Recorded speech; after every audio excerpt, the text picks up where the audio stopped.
రాజశేఖర రెడ్డి గారి 76వ జయంతి. ఈ సందర్భంగా ఆయనకు కాంగ్రెస్ పార్టీ ఘన నివాళులు అర్పిస్తుంది. రాజశేఖర రెడ్డి గారు ముఖ్యమంత్రిగా 2 సార్లు గెలిచారు. 5 సంవత్సరాలు ముఖ్యమంత్రిగా పనిచేసిన నాయకుడు. రాష్ట్రంలోనే కాదు, కేంద్రంలో కూడా కాంగ్రెస్ పార్టీని అధికారంలోకి తెచ్చిన నాయకుడు.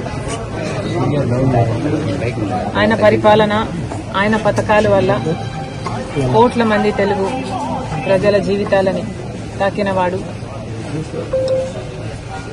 ఆరోగ్యశ్రీ, ఫీజు రీయింబర్స్మెంట్, 108, జలయజ్ఞం ఇలాంటివి రాజశేఖర రెడ్డి గారి మార్క్ పరిపాలన. ఇచ్చిన మాట తప్పకపోవడం, మడమ తిప్పకపోవడం రాజశేఖర రెడ్డి గారి మార్క్ రాజకీయం. రాజశేఖర రెడ్డి గారు చనిపోతే ఆ బాధను తట్టుకోలేక, ఆ నిజాన్ని జీర్ణించుకోలేక ఆయన వెనకాలే దాదాపు 700 మంది ప్రాణాలు వదిలారు. అంటే ఆయన ఎంత గొప్ప నాయకుడో చరిత్ర చెప్పేసింది. అలాంటి నాయకునికి, మా నాన్నకి మనస్ఫూర్తిగా నివాళులు అర్పిస్తున్నాం. రాజశేఖర రెడ్డి గారి అభిమానులందరికీ మనస్ఫూర్తిగా నమస్కరించుకుంటున్నాం.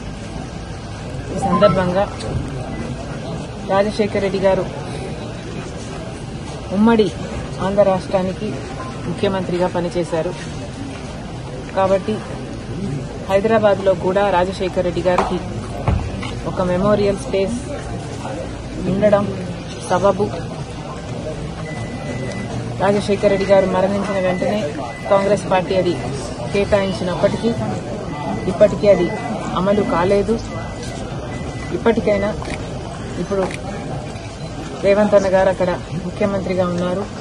ఇప్పటికైనా హైదరాబాద్లో ఉమ్మడి ఆంధ్రప్రదేశ్ ముఖ్యమంత్రిగా పనిచేసిన రాజశేఖర రెడ్డి గారికి ఒక మెమోరియల్ స్పేస్ ఏర్పాటు చేసే దిశగా పనిచేయాలని రేవంత్ అన్న గారిని మనస్ఫూర్తిగా రిక్వెస్ట్ చేస్తూ, ఇదే విషయం మీద సోనియా గాంధీ గారిని కూడా అడగడం జరిగింది, లెటర్ రాయడం జరిగింది.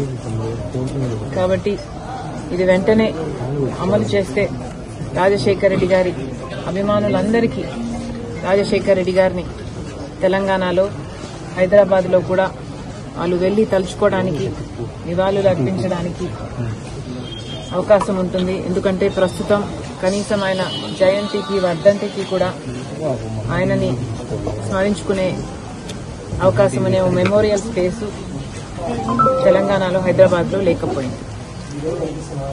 మరొకసారి రాజశేఖర రెడ్డి గారి అభిమానులందరికీ, ఇక్కడికి వచ్చిన వాళ్ళందరికీ, రాలేకపోయిన వాళ్ళందరికీ కూడా రాజశేఖర రెడ్డి బిడ్డ మనస్ఫూర్తిగా నమస్కరించుకుంటాం. Thank you.